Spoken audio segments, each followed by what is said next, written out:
The gunshot echoed across the valley before the carriage even stopped moving. Rowan Cade stood on his porch, rifle raised, finger steady on the trigger. The bullet wasn't meant to kill, just a warning. But the woman who stepped down from that dust-covered train wasn't what he expected. She didn't scream, didn't run. She just looked at him with eyes that had seen worse than a lonely gunslinger's anger. What happens when two broken people collide on the edge of nowhere? When survival meets something more dangerous than any bullet? Stay until the end. Like this video. Comment what city you're watching from. I want to see how far this story travels. The wind cut across the Montana territory like a blade that morning, carrying dust and the smell of coming winter. Rowan Cade sat on the splintered steps of his ranch house, a bottle of whiskey between his boots and a letter crumpled in his fist. The paper was cheap, the handwriting neat and impersonal.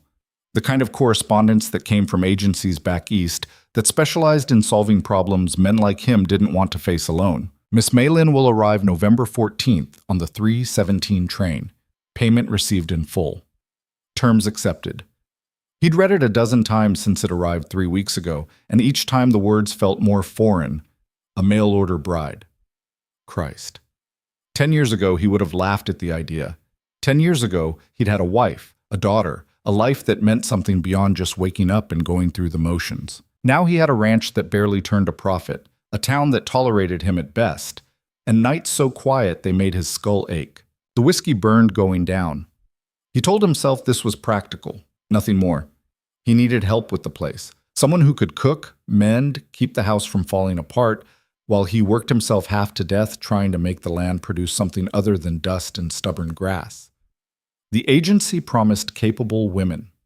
Women who understood hardship. Women who wouldn't ask questions about the scars on his hands, or why he never went to church, or why some nights he woke up shouting at ghosts only he could see. Rowan stood, joints popping, and looked out at the spread of brown earth and distant mountains. 42 years old, and he felt ancient. The ranch house behind him needed paint. The barn needed a new roof. The fences needed mending. Everything needed something he didn't have the energy to give. He'd posted the inquiry 4 months ago, drunk and desperate, after another winter alone nearly killed him. Pneumonia had put him flat on his back for 2 weeks, delirious and half convinced he'd die in that empty house with no one to know or care. When the fever finally broke, he dragged himself to the writing desk and composed the most honest letter he could manage. Rancher, 42, needs wife for practical arrangement. No romance. Room and board provided. Must be hardworking and unbothered by isolation. Past doesn't matter. The agency had written back within a month. They had someone. Chinese woman, they said. Well-mannered, educated, willing to travel, willing to marry a stranger. The cost was steep, half of what he'd saved over 2 brutal years. But he'd paid it anyway because the alternative was another Montana winter alone, and he wasn't sure he'd survive that. Now it was November 14th, and the train would arrive in 2 hours. Rowan dumped the rest of the whiskey into the dirt and went inside to clean up. The town of Clearwater Ridge wasn't much. A main street with a general store, a saloon, a church, a telegraph office, and a scattering of houses occupied by people who'd either struck it rich in the mines years ago or were too stubborn to leave when the boom ended. The train station sat at the far end of town, a lonely platform beside rusted tracks that connected this forgotten corner of Montana to the rest of the world twice a week. Rowan rode in on his gray mare just after 3, ignoring the stares that followed him down the street. He'd never been popular here. People remembered what he used to be, a deputy with a quick draw and a quicker temper. They remembered the men he'd killed, all legal and justified, but violent enough to leave a stain. And they remembered the fire that took his family, even though it had been an accident, even though no one blamed him out loud. He tied his horse outside the station and waited. The platform was empty except for Hank Booker, the station master, who leaned against the building with a toothpick between his teeth and an expression of barely concealed curiosity. "Heard you got someone coming in today," Hank said, not bothering with pleasantries. "That true?" Rowan didn't answer. "Mail-order bride is what I heard. That right?" "None of your business, Hank. Just making conversation." Hank grinned, showing crooked teeth. "Folks are curious is all. You've been alone a long time. People wonder." "People should mind their own affairs. This is a small town, Cade. Everything's everybody's business." Rowan turned away, jaw tight. He hated this place. Hated the way they whispered about him, judged him, treated him like a cautionary tale. But it was home, or the closest thing he had to one, and leaving meant starting over somewhere even lonelier. The train whistle sounded in the distance, low and mournful. Hank straightened, suddenly all business. That'll be her.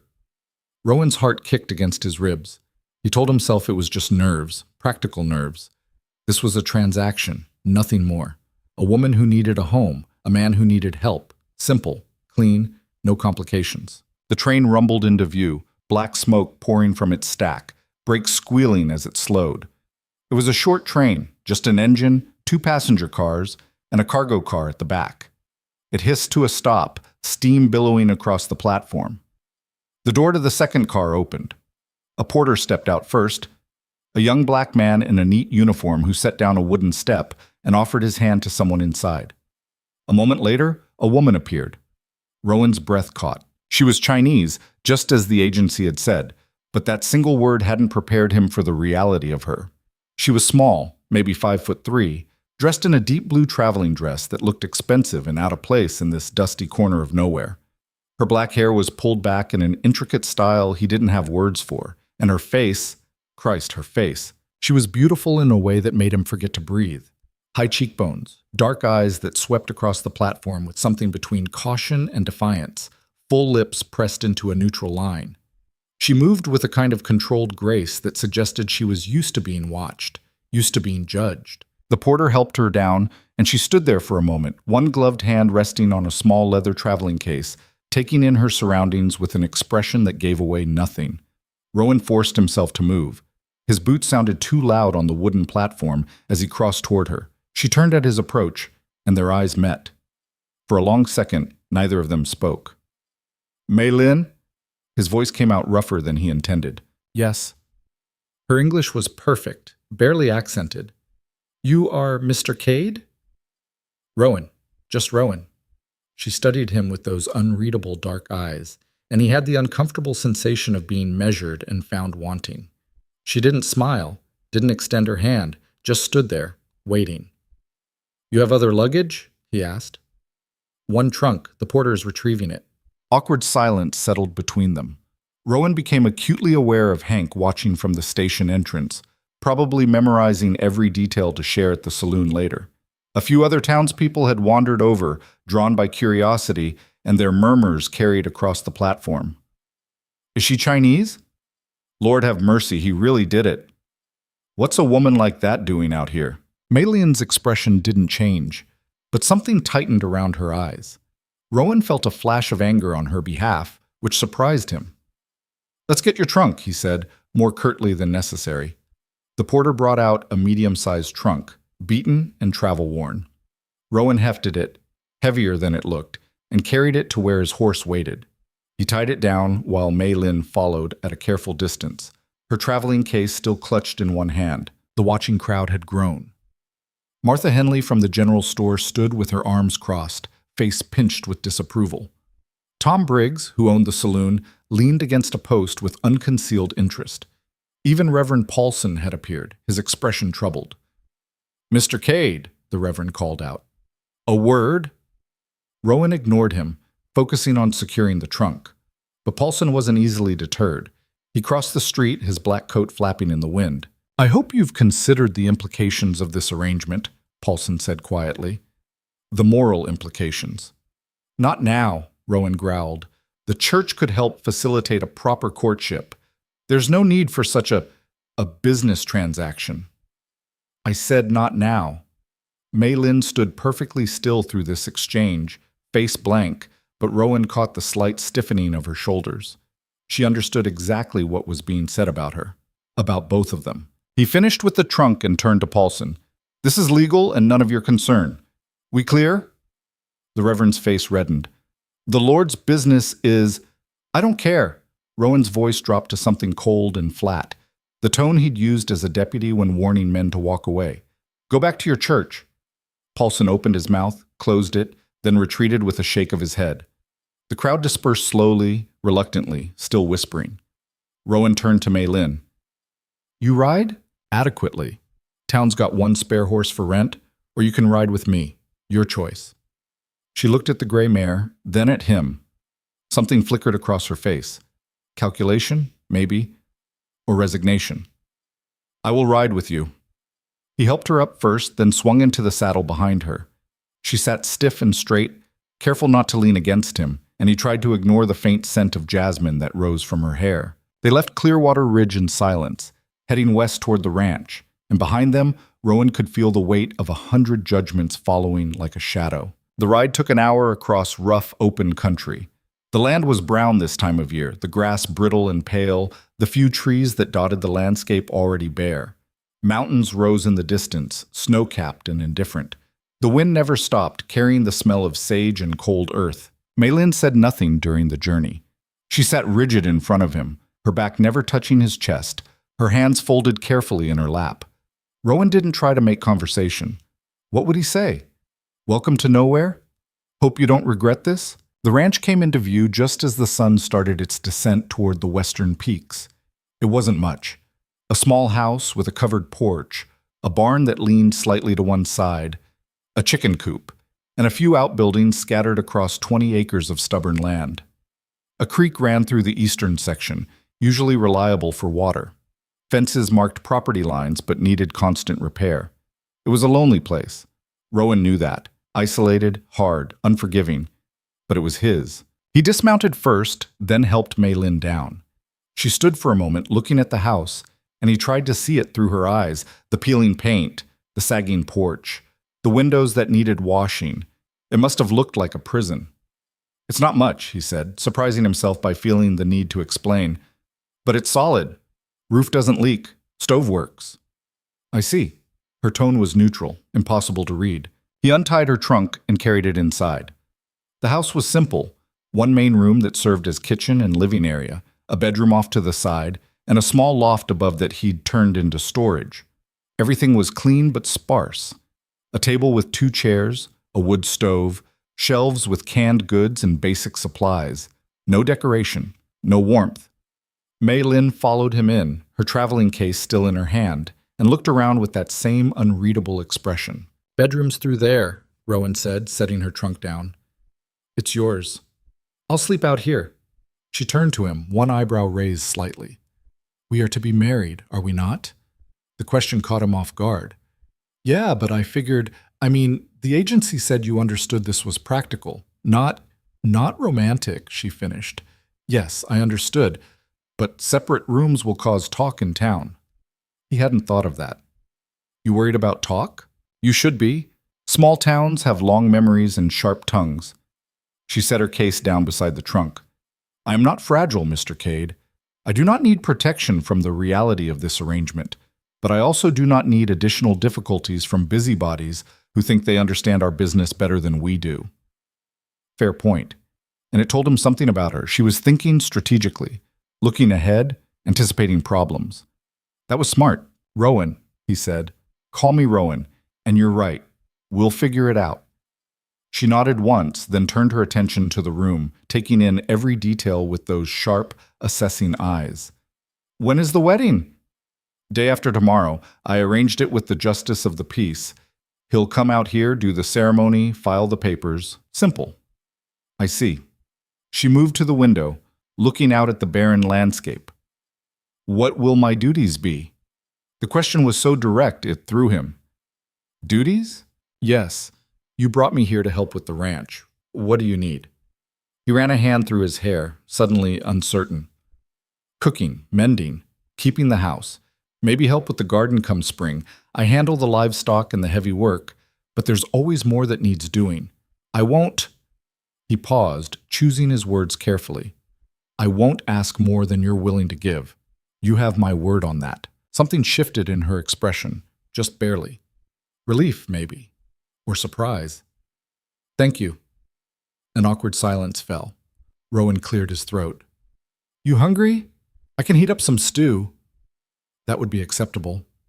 He moved to the stove, building up the fire, acutely aware of her presence in the small space.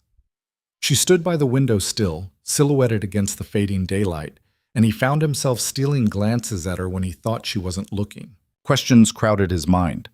Why would a woman like her, educated, poised, clearly from money based on that dress, agree to come out here and marry a stranger? What was she running from? What had driven her to this desperate choice? But he didn't ask. She'd have her reasons, same as he had his, and pushing wouldn't help either of them. He served the stew in 2 chipped bowls, and they sat at the small table eating in silence. The food was bland, overcooked, nothing special. Mei Lin ate without complaint, her movements precise and economical. "It's not good," Rowan said after a while. "I know that. Cooking isn't my strong suit." "It is adequate." She set down her spoon. "I can cook if you prefer." "You don't have to." "I prefer to be useful." Her eyes met his, direct and challenging. "I did not come here to be ornamental." A ghost of a smile tugged at his mouth. "No, I don't imagine you did." Night fell quickly after that. Rowan showed her where things were: the wash basin, the outhouse, the well for water. He gave her an oil lamp and clean linens for the bed, then retreated to the main room while she settled in. He sat by the dying fire, listening to the small sounds of her moving around in the bedroom. The rustle of fabric, the creak of floorboards, the soft click of her traveling case opening and closing. It was strange having someone else in the house. Strange and unsettling. Eventually, the noises stopped. The lamp in the bedroom went out. Rowan stayed up a while longer, staring into the embers, wondering what the hell he'd gotten himself into. Morning came cold and gray. Rowan woke on the floor by the stove, his back aching, and found Mei Lin already up. She'd changed into a simpler dress, still nicer than anything the women in town wore, but more practical. Her hair was pulled back in a tight braid. She was standing at the stove, working with the coffee pot. "Morning," he said, voice rough with sleep. She nodded. "Good morning. I hope you do not mind. I made coffee." "Mind? Hell no." He stood, stretching, trying to work the kinks out of his spine. "That's good of you." She poured 2 cups and handed him one. The coffee was strong and hot, leagues better than the weak brew he usually made. He took a long drink and felt marginally more human. "What is the schedule today?" she asked. "Need to fix the fence on the north pasture, check on the cattle, bring in more firewood." He paused. "You don't have to help with any of that. You can settle in, get your bearings." "I would like to see the ranch," she interrupted. "Understand what is here, what needs to be done." He studied her over the rim of his cup. Most women he'd known would have wanted time to adjust, to rest after a long journey. But there was something in her stance, the set of her shoulders, that spoke of determination, maybe even stubbornness. "All right," he said. "Bundle up. It's cold out there." They spent the morning walking the property. Rowan showed her the boundaries, the creek, the areas where the cattle grazed. He explained the seasonal rhythms, when to plant, when to harvest, when the snows came and made everything impossible. She listened without comment, her dark eyes taking in every detail. At the fence line, he demonstrated how to repair the broken posts and wire. To his surprise, she crouched down beside him, watching closely, then asked if she could try. Her hands were small and smooth, unused to rough work, but she didn't flinch when the wire bit into her gloves or when splinters caught her fingers. "Like this?" she asked, twisting the wire the way he'd shown. "Yeah, that's good." He was impressed despite himself. They worked in silence for a while, the only sounds the wind and the occasional lowing of cattle in the distance. It was strangely peaceful, comfortable even. "Why did you come here?" The question slipped out before he could stop it. Mei Lin didn't look up from the fence. "Why did you send for me?" "Asked you first." She was quiet for so long he thought she wouldn't answer. Then, because the alternative was unacceptable. "Fair enough." He didn't push. "And you?" she asked, still focused on the wire. "Why a mail-order bride instead of courting someone local?" He barked a laugh, bitter and short. "No one local would have me. I'm not exactly a catch. You have land, a house. That is more than many men can offer." "Yeah, but I also have a reputation. People here know what I've done, who I used to be." He paused, then added quietly, "What I lost." She looked at him then, really looked at him, and he felt exposed under that steady gaze. But she didn't ask for details. Didn't pry. Just nodded slightly, accepting his words at face value. "We are both running from something then," she said. "Perhaps that makes us well matched." It was the first time either of them had acknowledged the truth of their situation so plainly. Rowan felt something shift between them, not warmth, not yet, but understanding. Recognition of shared damage. "Maybe so," he agreed. The justice of the peace arrived the next afternoon, a portly man named Coleman, who traveled the territory performing legal duties for folks too far from proper courthouses. He brought a witness, his wife, a stern-faced woman who looked at Mei Lin with barely concealed suspicion. The ceremony was brief and bloodless. They stood in the main room of the ranch house, Rowan in his cleanest shirt and Mei Lin in the blue dress she'd arrived in. Coleman read from a small book, his voice droning through the legal requirements. There was no mention of love, no romantic declarations, just the basic contract, man and wife, in sickness and health, for better or worse. Do you, Rowan Cade, take this woman as your lawful wedded wife? I do. And do you, Mei Lin, take this man as your lawful wedded husband? She hesitated. Just a fraction of a second, but Rowan caught it. Then, I do. By the power vested in me by the territory of Montana, I pronounce you man and wife. Coleman snapped his book shut. Papers are here for you both to sign. They signed. Mrs. Coleman witnessed. Coleman collected his fee, $5, which Rowan paid from his dwindling savings, and then they were gone, leaving Rowan and Mei Lin alone in the suddenly too quiet house. Married. The word felt strange. Foreign. Like it belonged to someone else's life. Mei Lin stood very still, her hands clasped in front of her, staring at the closed door. Rowan had no idea what she was thinking. Well, he said finally, that's done. Yes, her voice was soft. That is done. Another silence, heavier than before. I should start dinner, she said, moving toward the kitchen area with obvious relief at having a task. I'll bring in more wood. They fell into separate activities, careful not to acknowledge the shift that had just occurred, the invisible line they'd crossed. Married, legally bound. Two strangers sharing a name and a house and nothing else. That night, Mei Lin slept in the bedroom and Rowan took the floor by the stove again, and neither of them spoke about what came next. Days blurred together after that. A routine emerged, built from necessity rather than design. Rowan woke before dawn to tend the livestock. Mei Lin rose shortly after to start breakfast. They ate together in silence, then split apart. Him to the outdoor work, her to the house and garden, and the 100 small tasks that kept a homestead running. She proved herself capable beyond anything he'd expected. Within a week, she'd reorganized the entire kitchen, cleaned the neglected corners of the house, and started planning a proper garden for spring. She mended his clothes with neat, precise stitches. She cooked meals that actually tasted like food instead of survival rations. She learned to milk the cow without complaint, even though the work clearly blistered her hands. But she remained distant, polite, helpful, competent, and completely closed off. Rowan told himself it didn't matter. This was exactly what he'd asked for. Practical help, no emotional entanglement. But something about her careful distance bothered him, made him wonder what she was protecting herself from. Or who. 2 weeks into the marriage, the first real storm of winter rolled across the plains. Rowan saw it coming from miles away, a dark wall of clouds moving fast from the northwest, turning the sky the color of old bruises. The temperature dropped 20 degrees in an hour. Storm's coming, he told Mei Lin, who was kneading bread at the kitchen table. Big one. We need to prepare. She looked up, flour dusting her hands. What do you need me to do? Help me get the animals secured. Then we'll need to bring in extra firewood, fill every container we have with water from the well. Once this hits, we won't be able to get out for a day or two. They worked quickly, efficiently. Mei Lin followed his instructions without question, moving with surprising speed and strength for someone so small. They drove the cattle into the sheltered area near the barn, secured the chickens, reinforced the barn doors against the coming wind. The first snowflakes started falling as they hauled the last load of firewood into the house. Within minutes, it was a full blizzard, white chaos filling the air, wind howling like something alive and angry. Rowan barred the door and checked the windows. The house was solid enough, but storms like this tested every weakness. He could already feel cold air seeping through gaps in the walls. Mei Lin stood by the stove, her dress damp from snow, breathing hard from the exertion. A strand of hair had escaped her braid, curling against her cheek. For the first time since she'd arrived, she looked unsettled. You all right? Rowan asked.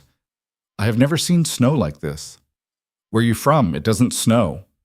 It snows, but not... She gestured at the window, where visibility had dropped to nearly nothing. Not like this. Montana storms don't mess around. He moved to the stove, building up the fire. But we'll be fine. House is strong. We have food, water, firewood. Just have to wait it out. The storm raged all night. Wind battered the house, rattling windows and finding every crack in the walls. Snow piled against the door. The temperature inside dropped despite the roaring fire, forcing them both to stay close to the stove. They sat together in the firelight, not speaking, just existing in the same small circle of warmth while winter tried to kill them outside. Around midnight, a loud crack echoed from somewhere outside, wood splintering under the weight of ice and wind. Maylin jumped. What was that? Probably a branch, or part of the barn. Rowan stood, peering out the window, but couldn't see anything through the white chaos. Nothing we can do about it now. She wrapped her arms around herself, shivering despite the fire. Without thinking, Rowan grabbed the heavy wool blanket from his makeshift bed and draped it over her shoulders. Thank you, she said quietly. He sat back down, closer this time, adding their combined body heat to the fight against the cold. You scared of storms? Should I not be? This seems frightening. It's dangerous, yeah, but we've done everything we can. Rest is just endurance. He fed another log into the stove. You learn to respect nature out here, but you can't fear it. Fear just makes you freeze up when you need to act. She considered this. Is that what you learned as a lawman? The question surprised him. How'd you know about that? The town. People talk. She pulled the blanket tighter. They say you were very good at your job. Very dangerous. He didn't answer right away. Outside, the wind screamed and the house groaned under the assault. Finally, I was good at staying alive. That's not the same thing as being good. But you kept others safe. Sometimes. Not always. His jaw tightened. Not when it mattered most. Maylin didn't push, but the silence between them felt different now. Less guarded. The storm had stripped away some of their careful distance, forced an intimacy neither had planned for. I was supposed to marry someone else, she said suddenly. Before I came here. Rowan looked at her. In the firelight, her face was all shadows and angles, beautiful and unreachable. What happened? I ran. Simple words, but weighted with everything unsaid. He a bad man? He is a powerful man, wealthy, connected. In his world, those things matter more than good or bad. She stared into the fire.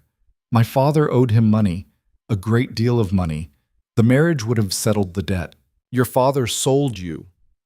My father made a business arrangement. That is how he would describe it. Her voice was flat, emotionless, but Rowan heard the pain underneath. I was to be a wife, yes, but also a possession, a symbol of his victory over my family's failure. So you ran, Rowan said again, understanding now. Came out here where he couldn't find you. I came out here where I could choose my own fate. She met his eyes. Even if that fate is harsh, even if it is lonely, it is mine, not his. Something in Rowan's chest tightened. He recognized that need for autonomy, that desperate grab for control over your own life. He'd felt it himself after the fire, after everything fell apart and people looked at him with pity he couldn't stand. You gonna come looking? Rowan asked. I do not know, perhaps. She lifted her chin slightly, defiant. But I will not go back. Good. The word came out harder than he intended. You're not property. You're a person. Your choice is what matters. She studied him for a long moment, something shifting behind her eyes. You mean that? Yeah, I do. The storm howled on, but inside the house, something had changed. Some wall had cracked.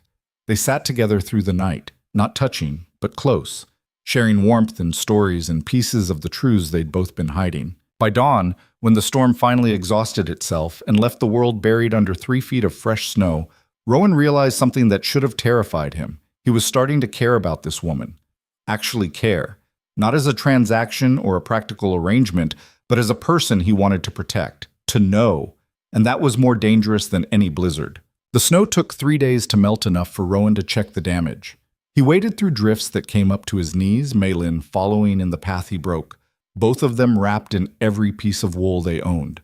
The world had transformed into something alien and beautiful, white in every direction, the sky a hard blue dome overhead, their breath forming clouds in the frozen air. The barn had lost part of its roof, just as he'd feared. A section of the east wall sagged inward where the weight of ice had proved too much for the old timber. It could have been worse. The animals were safe, huddled together for warmth, and the structure was still standing. But the repairs would eat up time and money he didn't have much of. "Can it be fixed?" Mei Lin asked, surveying the damage with a critical eye. "Yeah, have to shore up the wall first, then replace the roof section before the next storm." Rowan ran a hand over the splintered wood, calculating materials, effort, cost. "Probably take a week if the weather holds." "What do you need me to do?" He looked at her, the small woman in an oversized coat, standing in snow that came past her shins, asking how she could help rebuild a barn. A month ago, she'd been living somewhere warm and civilized, probably never held a hammer in her life. Now she stood in a frozen field like it was just another Tuesday. "You know anything about carpentry?" he asked. "No, but I can learn." That was becoming her answer to everything. "I can learn." Like capability was just a matter of willingness, which maybe it was. "All right," he said. "We'll start tomorrow. Today we need to dig out the chicken coop and make sure the well isn't frozen solid." They worked until their hands went numb, and the sun started its early winter descent. Back inside, Mei Lin made something she called congee, rice porridge with bits of dried meat and vegetables that warmed them from the inside out. They ate in their usual silence, but it felt different now. Comfortable. Like two people who'd earned the right to quiet. After dinner, Rowan pulled out his tools to check their condition before tomorrow's work. Mei Lin sat near the fire with a basket of his clothes, mending a shirt he'd torn on barbed wire the week before. Her stitches were small and precise, nearly invisible. "Where'd you learn to sew like that?" he asked. "My mother. She believed every skill had value, even for wealthy daughters." Mei Lin held the shirt up to the light, checking her work. "She said you never know when fortune will turn. Better to know how to survive than to depend on others for everything." Smart woman. She was. Past tense. Mei Lin's face remained neutral, but Rowan heard the weight in those two words. He didn't ask, just went back to oiling his saw, giving her space. The next morning, they started on the barn. Rowan had lumber stored in one of the outbuildings, old fence posts and planks he'd salvaged over the years. Nothing fancy but serviceable. He showed Mei Lin how to measure and mark cuts, how to use the saw without taking off a finger, how to drive nails straight and true. She struggled at first. The saw kept binding, the hammer glanced off nail heads, her measurements were off by inches. But she didn't quit, didn't complain, just kept trying, her face set in concentration, until her strokes grew steadier and the nails started going where she aimed them. By noon, they'd replaced 3 damaged boards. Not fast, but progress. "You're getting it," Rowan said, watching her hammer in a nail with only 2 strikes. "It is harder than it looks. Most things are." He wiped sweat from his forehead, despite the cold. "But you're doing good, real good." Something flickered across her face, surprise maybe, or pleasure at the praise. It vanished quickly, but he'd seen it. They worked through the afternoon, the rhythmic sound of hammering echoing across the empty land. Rowan found himself stealing glances at her when she was focused on her task, the way she bit her lower lip when concentrating, the stubborn set of her jaw when something didn't work right, the small, satisfied exhale when it did. She'd changed in the weeks since arriving. The fancy dresses stayed folded in her trunk now. She wore simple skirts and sturdy blouses, her hair in a practical braid, her hands developing calluses that matched his own. The transformation fascinated him, like watching something delicate prove itself to be steel underneath. "Tell me about your family," she said suddenly, breaking the comfortable silence. "The ones you lost." The hammer slipped in Rowan's hand, nearly catching his thumb. He set it down carefully, buying time. Nobody asked him about that. Not directly. People either knew and avoided the subject or didn't know and had the sense not to pry. "Why?" His voice came out rougher than intended. "Because you carry them with you, I see it." She set down her own tools, meeting his eyes. "And because I told you about mine. It is only fair." Fair.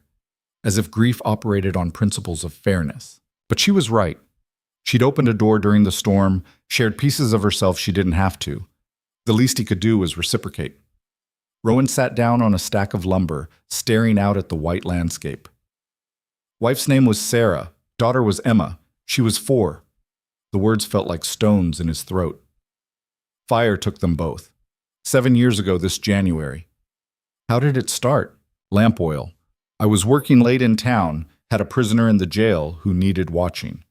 Sarah was home alone with Emma. Must have knocked over a lamp, or maybe the wick caught something.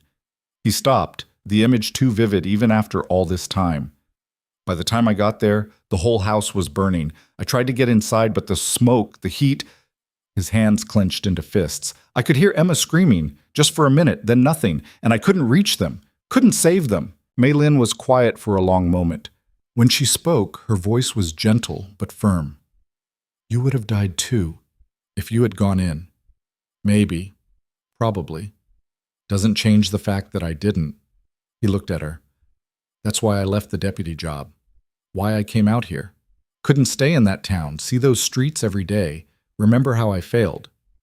You did not fail. You were not there. That is circumstance, not failure. Tell that to the voice in my head at 3 a.m. She nodded slowly, understanding in her dark eyes. The ghosts are loudest in the quiet hours. Yeah. He stood, brushing sawdust from his pants. They are. They didn't talk more about it, just went back to work. But something had shifted again, another layer peeled back. They were learning each other, piece by piece, story by story. 3 days later, the barn repairs were finished. Not pretty, but solid. The new boards stood out pale against the weathered gray of the old wood, but they'd hold through the winter. Rowan felt a small surge of satisfaction standing back to look at their work. We did that, he said. Mei-Lin stood beside him, her hands wrapped in cloth where blisters had formed and broken. We did. That night she made a proper celebration dinner. Chicken she'd somehow coaxed to perfection in their temperamental stove, potatoes roasted with herbs from her carefully hoarded stash, even a pie made from preserved apples. Rowan couldn't remember the last time he'd eaten so well. This is incredible, he said, around a mouthful of chicken. It is only food. It's not only food, it's... He gestured helplessly. It's something good, in a place where good doesn't come easy. She ducked her head, but he caught the small smile. You're welcome. After dinner, Rowan pulled out the fiddle he kept wrapped in an old blanket in the corner. He hadn't touched it in years. Music reminded him too much of before, of Sarah singing while he played, of Emma dancing in circles until she got dizzy and fell down laughing. But tonight felt different, like maybe some memories could be held without breaking. He rosined the bow and drew it across the strings. The sound was rough at first, his fingers clumsy from disuse. But muscle memory kicked in and the notes smoothed out into something resembling a melody, an old folk tune his mother had taught him, simple and sweet. Mei-Lin watched from her chair, her mending forgotten in her lap. When the song ended, she said, That was beautiful. I'm rusty. Still beautiful. She hesitated. Would you play another? So he did. He played until his fingers ached and the fire burned low, and Mei-Lin sat listening with an expression of peace he'd never seen on her face before. December arrived with more snow and bitter cold that made every task twice as hard. The cattle needed constant care to keep them from freezing. Water froze in the troughs and had to be broken daily. Firewood consumption doubled. The short days meant working in near darkness half the time. But they'd found their rhythm. Rowan handled the heavy outdoor work while Mei-Lin managed the house and the smaller livestock. They cooked together, ate together, sat by the fire in the evenings sharing small talk or comfortable silence. Slowly, almost imperceptibly, the ranch house started feeling less like a shelter and more like a home. Rowan caught himself thinking about her at odd moments, wondering if she was warm enough, if her hands were healing, if she was happy, or at least content. He'd watch her feeding the chickens or kneading bread and feel something he hadn't felt in years. Not quite happiness, but close. A sense that life might contain more than just endurance. One afternoon in mid-December, he came in from checking the fence line to find her standing at the window, perfectly still, staring out at the white landscape with an expression he couldn't read. You all right? He asked. She didn't turn. I have been here 2 months. Yeah. He hung his coat on the peg. Time moves strange out here, slow and fast at once. In San Francisco, I would be married by now. To Jen Wei. The name came out quiet, almost reluctant. The wedding was planned for November 1st. Rowan went still. She'd mentioned the man she was supposed to marry, but never his name, never details. That's the man your father... Yes. She finally turned from the window. He is the son of a shipping magnate, very wealthy, very powerful in the Chinese community. Her hands twisted together, and very cruel when he does not get what he wants. Something cold settled in Rowan's gut. Cruel how? He has people who work for him, men who handle problems, make them disappear. She met Rowan's eyes. My father gambled away our family's fortune. Genwei offered to save us. All it would cost was me. Your father's a bastard. My father is a desperate man who made desperate choices. No emotion in her voice, just facts. But yes, he sold me, and I chose not to be sold. Rowan crossed to where she stood, stopping a careful distance away, close enough to talk, far enough to give her space. This Genwei, you think he's looking for you? I do not know. Perhaps he let me go. Perhaps my disappearance shamed him enough that he wants nothing more to do with my family. She paused. Or perhaps he is the kind of man who does not accept being defied. If he comes, I will not go back. Steel in her voice now. I would rather die than return to that life. Won't come to that. The words came out harder than he intended. You're my wife, legal and witnessed. That means something out here.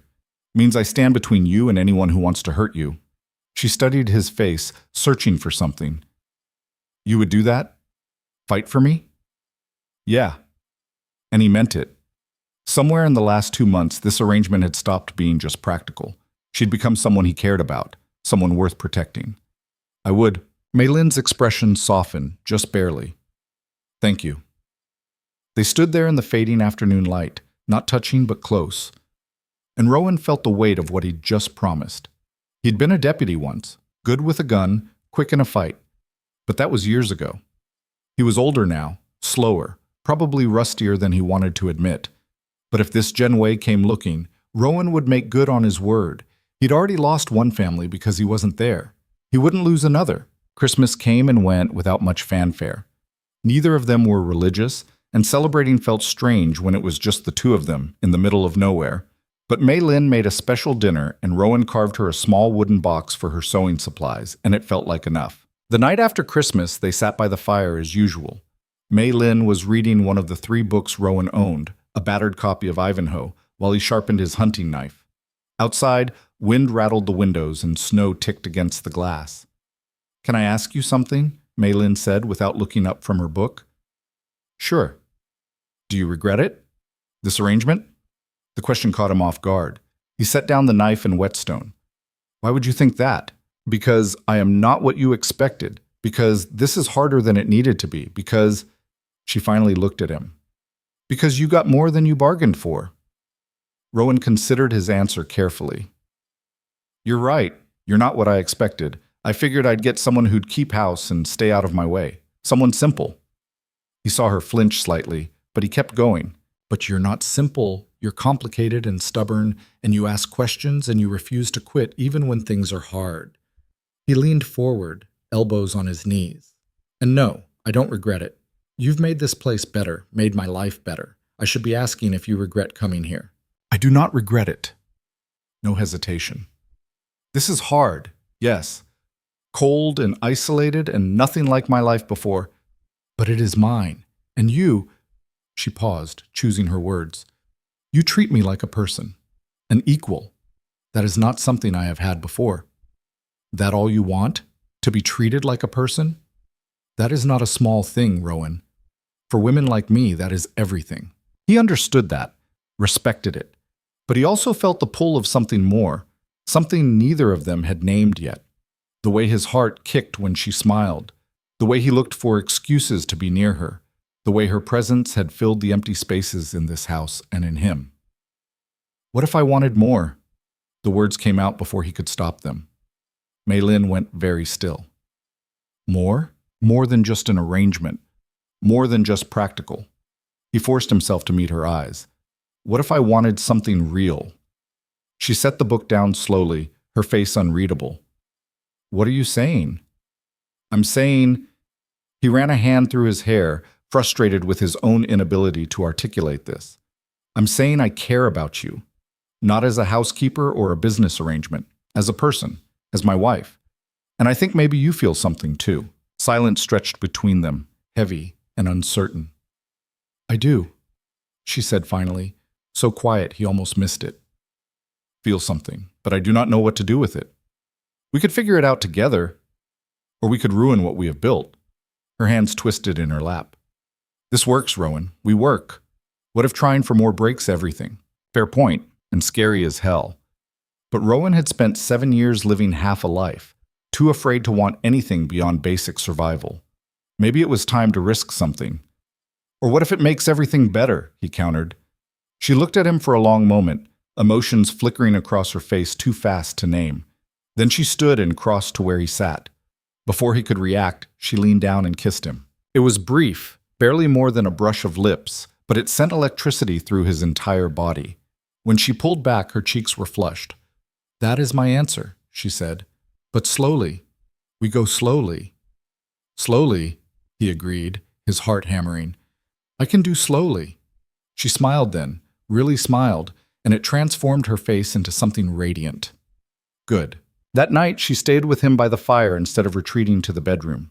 They sat close, not quite touching, but near enough to share warmth, and talked until the embers died. About everything and nothing. Their pasts, their hopes, their fears. Building something new from the ruins of what they'd each lost. When they finally went to bed, still separate, still taking it slowly, Rowan lay awake for a long time, replaying that kiss in his mind. It had been so long since he'd felt this kind of anticipation, this fragile hope that maybe life could be more than just getting through each day. The next weeks passed in a haze of careful courtship, stolen glances across the dinner table, hands brushing when they worked side by side, longer conversations by the fire, small gestures of affection, Rowan bringing her the first snowdrop that pushed through the frozen ground, Mei Lin leaving fresh coffee by his bedroll before he woke. They kissed again and again, each time a little longer, a little deeper, learning each other. But they kept their boundaries, honoring the agreement to go slow, even when it took every ounce of restraint Rowan possessed. January brought a thaw, the temperature climbing just enough to turn snow to slush and make everything muddy and miserable. Rowan used the break in the weather to ride into town for supplies they couldn't make it through the rest of winter without. He hadn't been to Clearwater Ridge since the wedding, hadn't wanted to face the stares and whispers, the judgment he knew would follow. But necessity overrode pride. The town looked the same as always, weathered buildings, muddy streets, a handful of people going about their business with grim determination. Rowan tied his horse outside the general store and went in, nodding to Martha Henley behind the counter. She looked him up and down with open disapproval. "Mr. Cade, haven't seen you in a while." "Been busy." He handed her his list. "Need these when you can put them together." She scanned the items, her lips pursing. Flour, sugar, coffee, lamp oil, fabric. Her eyes cut to him sharply. "Fabric? My wife needs it." "Your wife." She said it like the words tasted bad. "That Chinese woman still living out there with you?" "She's my wife," Rowan repeated, his voice going flat and dangerous. "So yeah, she lives with me," Martha sniffed. "Folks have been talking, wondering if it's proper, a Christian man living with, you got my supplies or not?" He cut her off before his temper slipped its leash. She glared at him but started pulling items from the shelves. While she worked, Rowan became aware of other people in the store watching, whispering. He ignored them, but his neck prickled with the attention. Tom Briggs entered, saw Rowan, and came over with false friendliness. "Cade, how's ranch life treating you?" "Fine." "And the little lady? She settling in all right?" The way he said little lady made Rowan's fists clench. "She's doing just fine." "Must be quite an adjustment for her, coming from the city to, well," Tom gestured vaguely, "out here, with a man she doesn't know. Must be lonely for her." "She's not lonely," Rowan met the man's eyes, letting him see the warning there. "She's got everything she needs." Course," Tom raised his hands in mock surrender. "Just making conversation. No need to get touchy." But Rowan was done with this town and its poisonous courtesy.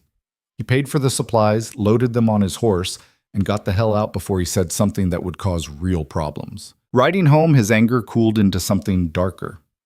Worry.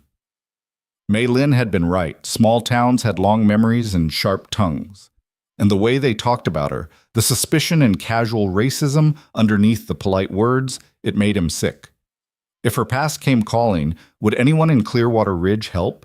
Or would they stand aside and let whatever happened happen, glad to be rid of the foreign woman who didn't fit their narrow view of proper? He pushed the horse faster, suddenly desperate to get back to the ranch, to make sure she was safe, that nothing had changed while he was gone. The house came into view as the sun started setting, smoke rising from the chimney, warm light glowing in the windows. Rowan felt something in his chest unclench. Home. That's what it was now. Not just a place to survive, but home.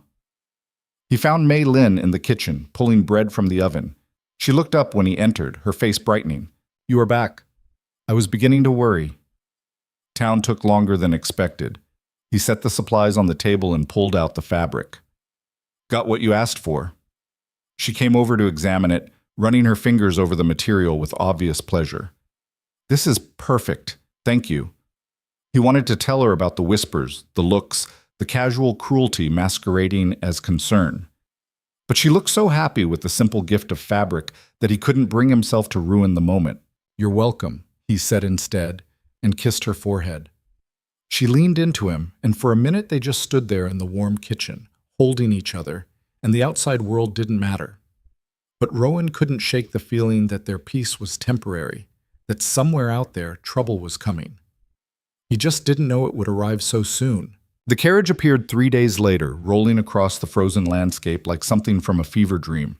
Rowan spotted it from the barn where he was mucking out stalls, the black lacquered vehicle catching the winter sun as it moved along the rough road toward his property. Everything about it screamed money and power. The matched pair of horses, the polished brass fixtures, the way it moved with arrogant certainty across land that broke lesser wagons. His gut twisted. He dropped the pitchfork and walked toward the house, every instinct screaming danger. Mei Lin was hanging laundry despite the cold, her hands red and raw from the work. She looked up at his approach, started to smile, then saw his face. Her gaze followed his pointing finger to the approaching carriage, and all color drained from her cheeks. "No," she whispered. "It cannot be." "You know that carriage?" She didn't answer, just stood frozen, a shirt clutched in her hands, watching the vehicle draw closer. Rowan could see her trembling. "Mei Lin, talk to me." "It is his." Her voice was barely audible. "Jen Wei's." The carriage pulled up in front of the house with theatrical precision. The driver, a hard-faced Chinese man in expensive livery, set the brake and climbed down. He opened the passenger door with practiced efficiency, and a man stepped out. Zhenhui was maybe 35, dressed in a Western-style suit that probably cost more than Rowan's entire ranch. Tall for a Chinese man, almost Rowan's height, with sharp features and eyes that assessed everything with calculating coldness. He moved with the confidence of someone who'd never been told no in his life. Behind him, 2 more men emerged from the carriage. Bodyguards, clearly. Big, hard-looking, their coats bulging in places that suggested concealed weapons. Rowan stepped in front of Mei Lin, his hand instinctively going to where his revolver would have been if he'd been wearing it. He wasn't. The gun was inside on the shelf by the door, useless. Jen Wei's gaze swept over the ranch with obvious disdain before settling on Mei Lin. When he spoke, his English was perfect, cultured, edged with contempt. "Mei Lin, you have led me on quite a chase." She said nothing. Rowan felt her hand grip the back of his shirt, holding on like he was the only solid thing in a tilting world. "I am Jen Wei," the man continued, addressing Rowan now. "And you must be the farmer who purchased my property." "Your property has a name," Rowan said, his voice flat and dangerous. "And she's my wife. Not yours." Zhenhui's smile didn't reach his eyes. "Wife? An interesting fiction. Tell me, did she mention that she was already promised to me? That her father accepted my generous offer to save his pathetic family from ruin? I know about your arrangement, and I know she chose to leave. She stole from me." Zhenhui's voice hardened. "She dishonored an agreement that cost me considerable resources. Her father's debts, which I absorbed, the wedding preparations, the loss of face when she disappeared." He paused. "She owes me, and I have come to collect." "There's nothing to collect. She's a person." not a debt. In your world, perhaps. Genway gestured at the shabby ranch with casual dismissiveness. But in mine, agreements matter, honor matters, and I will not be humiliated by a runaway bride and some dirt farmer who thinks paper from a frontier judge means anything. Rowan's hands clenched into fists. That paper makes her my wife under territorial law. You got no claim here. I have every claim. Genway's voice dropped to something colder. She belongs to me. Her father sold her. I paid. The contract is binding. Whatever mockery of a marriage you conducted changes nothing. The hell it doesn't. Behind Mei Lin, Rowan heard her breath catch. She stepped out from behind him, her chin lifted despite the fear in her eyes. When she spoke, her voice shook but held firm. I will not go with you. Genway looked at her like she was an interesting insect. You do not have a choice. I do. I made it when I left San Francisco. I make it again now. She moved to stand beside Rowan, her shoulder touching his. This is my husband. This is my home. You have no power here. No power? Genway laughed, the sound harsh and ugly. Little bird, I have more power than you can imagine. I own judges. I own lawmen. I own politicians from San Francisco to Sacramento. His gaze shifted to Rowan. And I assure you, farmer, whatever protection you think territorial law provides will vanish the moment I make a few inquiries. Your marriage can be annulled. She can be declared mentally incompetent. There are a dozen legal mechanisms to undo your pathetic claim. Try it, Rowan said. See what happens. Oh, I will not need to try. I will simply do. Genway gestured to his men. Get her! The bodyguards moved forward. Rowan stepped between them and Mei Lin, his body coiled and ready despite the absence of his gun. Touch her, and I'll put you in the ground. The guards hesitated, looking to Genway for direction. He waved a hand dismissively. This peasant is not worth the trouble. We will do this legally, slowly. I will destroy everything he has, take everything he values, and when he is broken and penniless, I will take what is mine. I am not yours, Mei Lin said, her voice stronger now. I was never yours. My father had no right to sell me like livestock. Your father had every right. He was your father. You were his property to dispose of as he saw fit. Genway's expression turned ugly. And you, ungrateful creature, have caused me nothing but trouble. When I take you back, and I will, you will learn what it means to defy me. Something in his tone, the casual promise of violence, made Rowan's vision narrow. He'd heard that tone before from men who hurt women and enjoyed it, men who saw power as permission. You're not taking her anywhere, Rowan said, his voice dropping to the deadly calm he'd used as a deputy before a fight. Not today, not ever. You want her? You go through me. Genway studied him with new interest. You would die for her? This woman you barely know? I'd kill for her. There's a difference. The air between them crackled with tension. The bodyguard shifted, hands moving toward their coats. Rowan calculated distances, angles, odds. 3 armed men against 1 unarmed. Bad numbers. But he'd faced worse. Then Mei Lin touched his arm. Rowan, do not. I'm not letting him take you. He will not take me today. He is too smart for that. She looked at Genway. You came to intimidate. To show me you found me. To prove your power. You have done that. Now leave. Genway's smile returned, sharp and cold. Smart girl. Yes, I will leave. For now. But I will return with proper documentation, legal authority. And when I do, there will be no more discussion. He turned to Rowan. Enjoy your brief time with her, farmer. Consider it my gift, because soon, very soon, she will be where she belongs. In my house, in my bed, bearing my children and learning obedience. Rowan lunged. He couldn't help it. The red haze of rage took over and he moved without thinking, covering the distance between them in 2 strides. His fist was already swinging when the bodyguards intercepted, grabbing his arms, wrenching them back. Pain shot through his shoulders. One of the guards drove a knee into his gut, driving the air from his lungs. He went down hard, gasping, and felt the cold press of a gun barrel against his temple. Rowan! Mei Lin's scream cut through the haze. Stop! Genway commanded. The pressure of the gun eased slightly. Do not kill him. Not yet. Let him live with the knowledge that he is helpless, that he cannot protect her, that all his frontier courage means nothing against real power. The guards released Rowan. He struggled to his knees, coughing, tasting blood where he'd bitten his tongue. Mei Lin ran to him, dropping beside him, her hands on his face. "Are you hurt? Rowan, answer me." "I'm fine." His voice came out rough. "I'm fine." Junwei looked down at them with something like pity. How touching. The desperate farmer and his stolen bride. It would be almost romantic if it were not so pathetic. He adjusted his coat. "I will return in 2 weeks. I suggest you use that time to say your goodbyes, because when I come back, I will have everything I need to take her legally, and you, farmer, will have nothing." He climbed back into the carriage. The bodyguards followed, the last one keeping his gun trained on Rowan until the door closed. The driver cracked the whip and the horses lurched into motion, pulling the expensive carriage back across the frozen ground.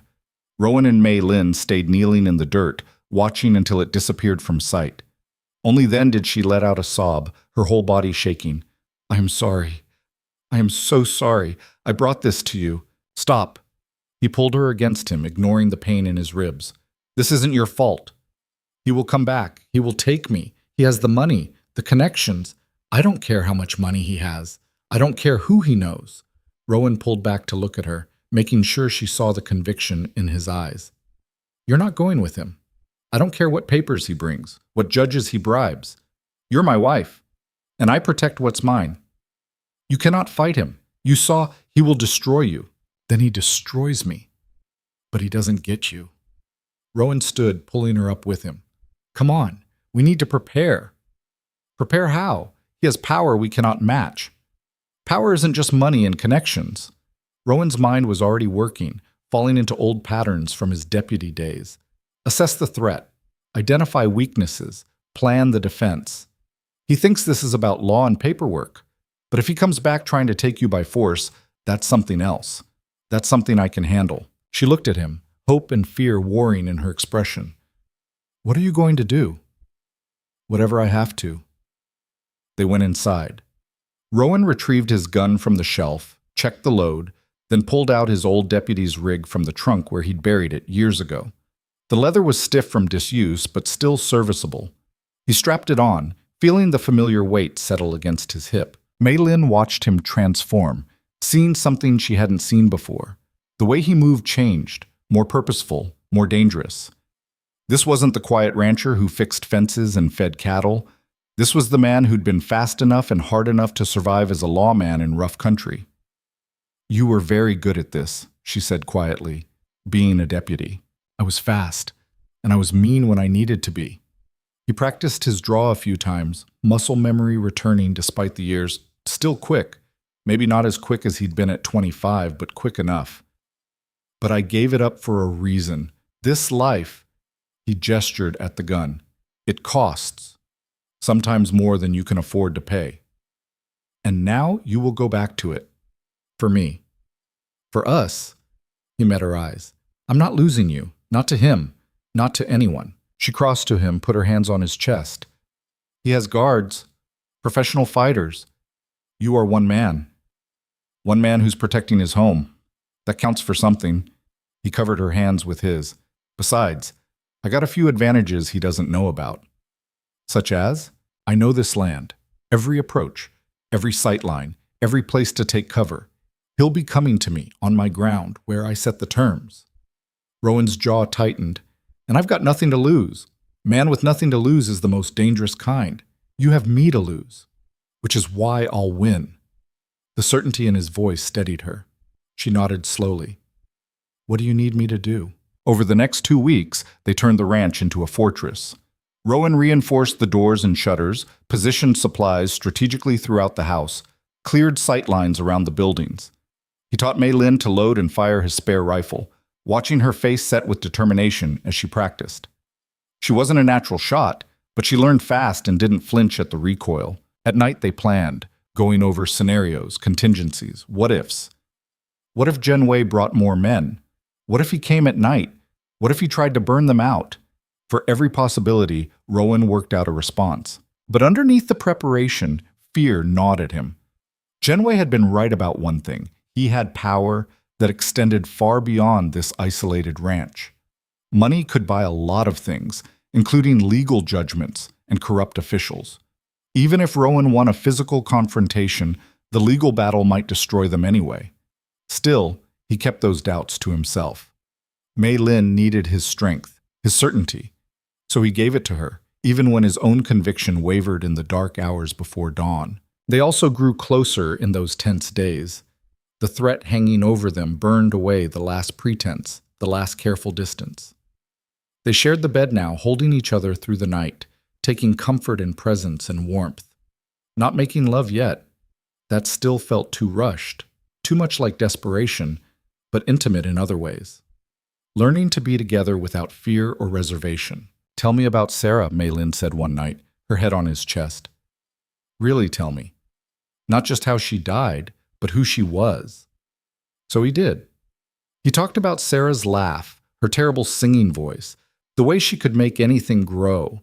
He talked about Emma's obsession with ladybugs, her fear of thunder, the gap-toothed smile that could melt his heart. He talked about the life they'd had, brief and ordinary and precious. And for the first time in 7 years, the memories didn't just hurt. They hurt, yes, but they also reminded him why life mattered, why love mattered, why some things were worth fighting for. "You loved them very much," Mei Lin said softly. "I did." "Do you think—" She hesitated. "Do you think you could love again?"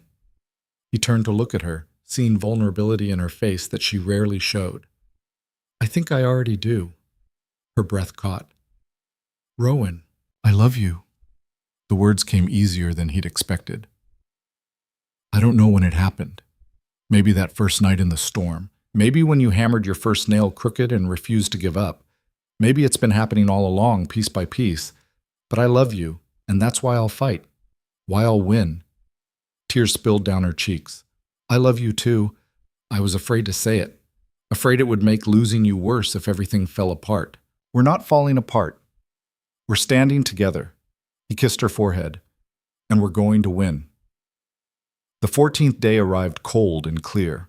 Rowan woke before dawn, his body tense with anticipation. Today or tomorrow, Genwei would come. The man had been specific, 2 weeks, and men like him didn't make empty threats.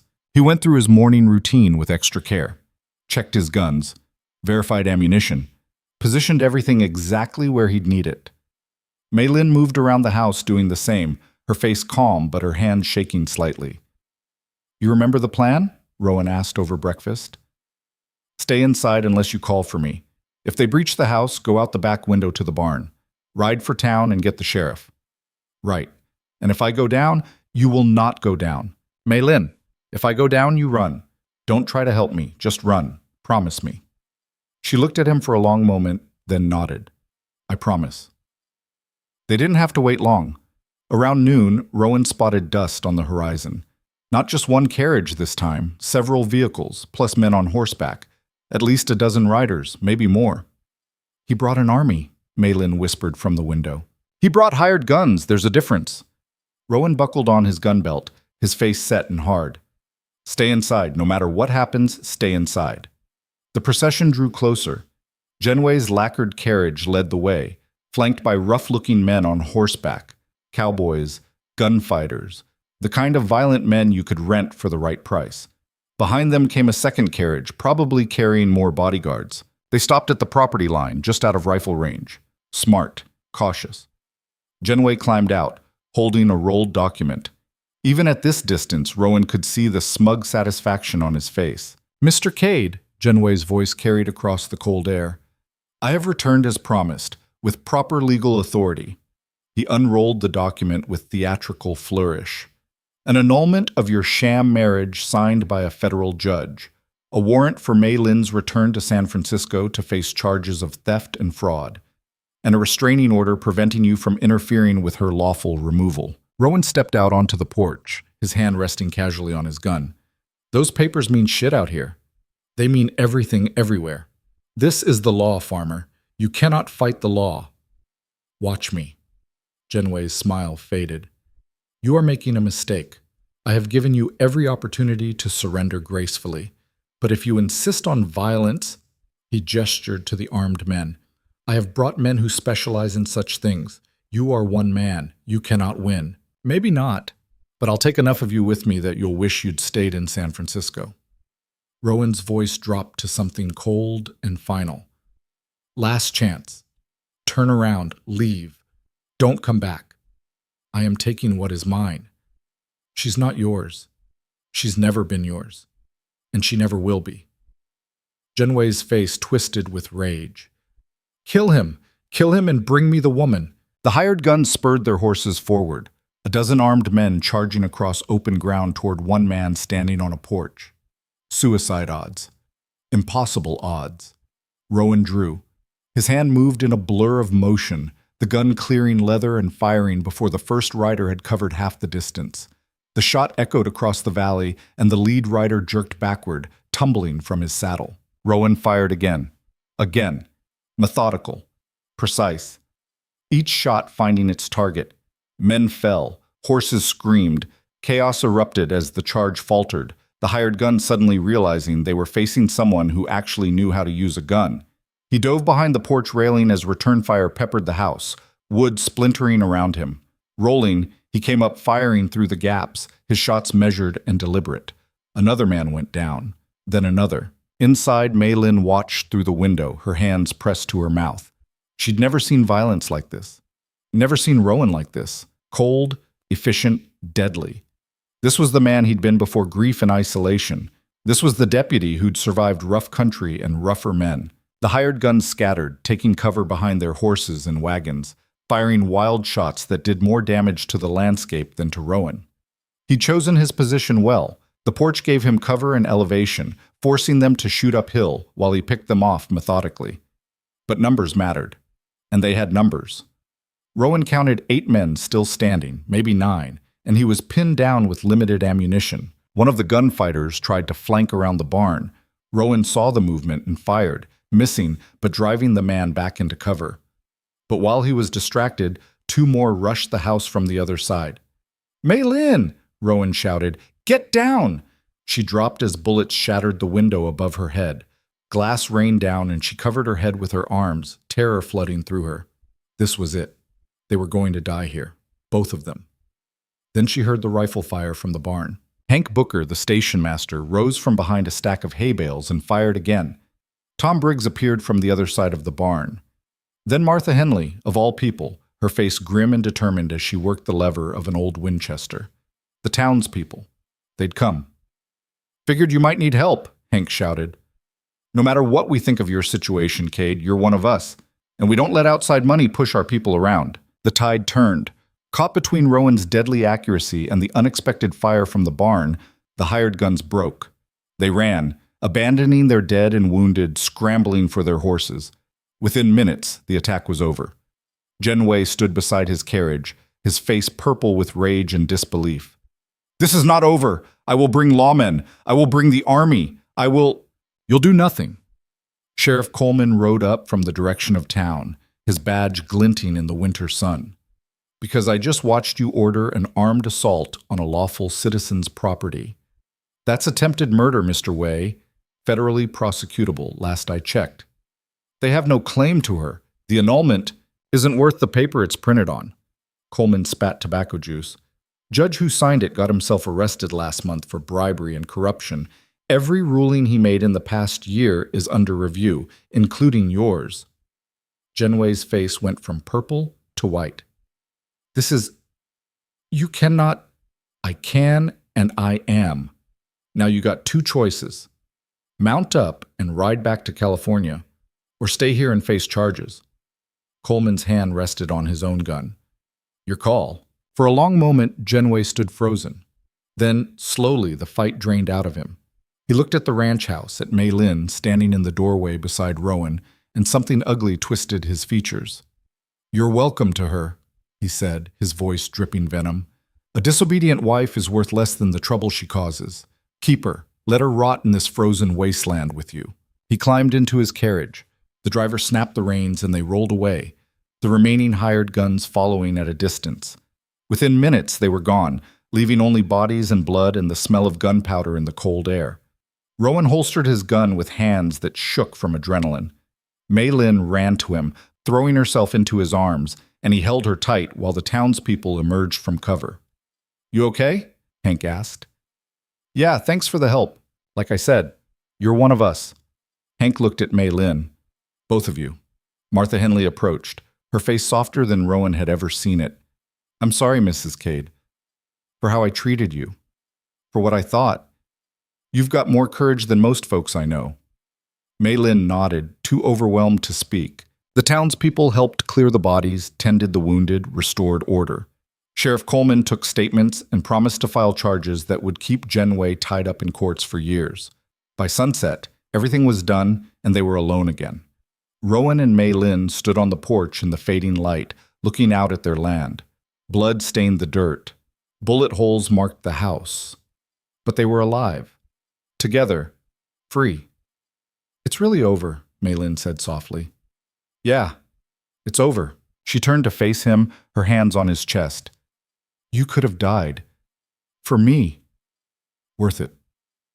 Rowan, he kissed her, deep and long, pouring everything he felt into it. When they finally broke apart, both breathing hard, he rested his forehead against hers. I love you, he said. I choose you. Every day, every fight, whatever comes, I choose you. I choose you too. Tears streamed down her face, but she was smiling. Always. They went inside together, closing the door on the violence and the past. And for the first time since either of them could remember, the future looked like something worth fighting for. The night after the gunfight, Rowan couldn't sleep. He lay in bed staring at the ceiling while Mei Lin breathed softly beside him, her hand resting on his chest. Every time he closed his eyes, he saw it again. The men charging, the guns firing, the moment when he'd thought he might lose everything that mattered. He'd killed 3 men today, maybe 4, depending on whether the one Coleman hauled off to the doctor survived. The body count didn't bother him the way it should have. That scared him more than the violence itself. How easily he'd slipped back into that cold, efficient mindset. How natural it had felt to pull the trigger. Around 3 in the morning, he gave up on sleep and slipped out of bed. Mei Lin stirred, but didn't wake. He pulled on his pants and shirt and went outside, the cold air hitting him like a slap. The ranch looked different in the moonlight, peaceful, almost. But he could still see the dark stains in the dirt where bodies had fallen. Could still smell the gunpowder residue that clung to everything. He sat on the porch steps, head in his hands, and tried to process what had happened. They'd won. Genway was gone. The threat ended. So why did he feel like something inside him had broken open again? The door creaked behind him. Mei Lin emerged wrapped in a blanket, her hair loose around her shoulders. She sat down beside him without speaking, just close enough that their shoulders touched. You should be sleeping, Rowan said. So should you. She studied his profile in the moonlight. But you are thinking too much. Someone has to. What are you thinking about? He was quiet for a long moment. About how easy it was. Killing those men. I didn't hesitate, didn't think, just did it. He looked at his hands. What kind of man does that make me? The kind who protects what he loves. She took his hand, lacing her fingers through his. You did not start that fight. You did not want it, but when it came, you did what you had to do. I've killed before. As a deputy. Always told myself it was justice, the law, necessary. But today wasn't law. Today was just me deciding those men's lives were worth less than yours. And they were. Her voice was firm. Those men came to hurt us, to take me by force. Your life, my life, we matter more than their greed.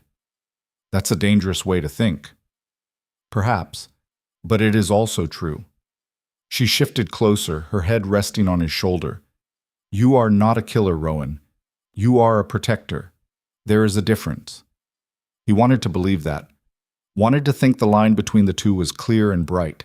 But he'd seen too much, done too much to pretend it was simple. What if I liked it? The words came out barely above a whisper. What if part of me enjoyed it?